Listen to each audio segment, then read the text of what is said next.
Hello friends, welcome to Kalaivani's kitchen. நம்ம சேனல்ல சுவையான அவல் லட்டு எப்படி செய்யறதுன்னு பார்க்க போறோம். கிருஷ்ணருக்கு ரொம்ப பிடிச்ச இந்த அவலை வச்சு நம்ம வரப்போற கிருஷ்ண ஜெயந்திக்கு இந்த அவல் லட்டு பிரசாதமா செய்யலாம். வாங்க फ्रेंड्स, இப்போ அதை எப்படி செய்யறதுன்னு பார்க்கலாம். ஃபர்ஸ்ட் ஒரு கடாயை சூடு பண்ணிட்டு அதுல 1 டேபிள்ஸ்பூன் நெய் சேர்த்துக்கலாம். நெய் சூடானதும் 10 முந்திரி சின்னதா கட் பண்ணி வச்சிருக்கேன். அதையும் சேர்த்து ஸ்லோ ஃப்ளேம்லயே வச்சு வறுத்துக்கலாம். முந்திரி வறுப்பட்டதும் ஒரு பவுல்ல ட்ரான்ஸ்ஃபர் பண்ணிட்டு தேவையான அளவு காய்ந்த திராட்சை சேர்த்து வறுத்துக்கலாம். திராட்சை பொரிஞ்சதும் அதையும் பவுலுக்கு ட்ரான்ஸ்ஃபர் பண்ணிக்கலாம். அடுத்ததா 1 கப் அவல் சேர்த்து 3 to 4 மினிட்ஸ் மீடியம் ஃப்ளேம்ல வறுத்துக்கலாம். நான் இன்னைக்கு திக் அவல் சேர்த்திருக்கேன். மெலிசு அவல் இல்ல சிகப்பு அவல் எந்த அவல்ல செஞ்சாலுமே இந்த அவல் லட்டு ரொம்ப நல்லா இருக்கும். அவல் இந்த மாதிரி பொரியிற அளவு வறுத்துக்கோங்க. இப்போ இத ஒரு பவுலுக்கு ட்ரான்ஸ்ஃபர் பண்ணிடலாம். அடுத்ததா 1/2 கப் துருவிய தேங்காய் சேர்த்து 2 to 3 மினிட்ஸ் ஸ்லோ ஃப்ளேம்ல வச்சு வறுத்துக்கோங்க.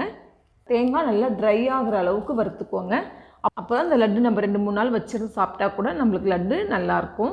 தேங்காய் நல்லா ட்ரையா ரோஸ்ட் ஆன உடனே ஸ்டவ் ஆஃப் பண்ணிடுங்க. கலர் மாறணும்ன்ற அவசியம் இல்லை.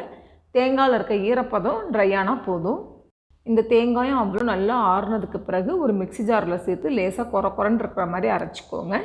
இதை ஒரு பவுலில் ட்ரான்ஸ்ஃபர் பண்ணிடலாம். அதே மிக்ஸி ஜாரில் 1/2 கப் பாகு வெல்லம் நல்லா சுத்தப்படுத்தி சேர்த்துக்கோங்க. இப்போது அரைச்சி வச்சுக்கிற அவல் தேங்காய்,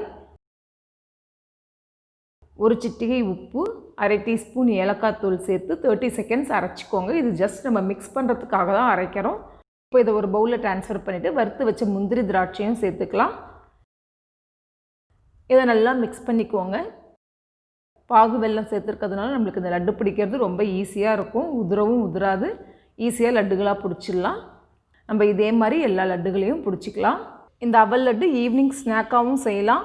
இந்த அவல் லட்டு ரொம்ப ஹெல்த்தியான ஸ்நாக்காக கூட குழந்தைங்களுக்கு கொடுக்கலாம். சாப்பிட்றதுக்கும் ரொம்ப டேஸ்ட்டாக இருக்கும்.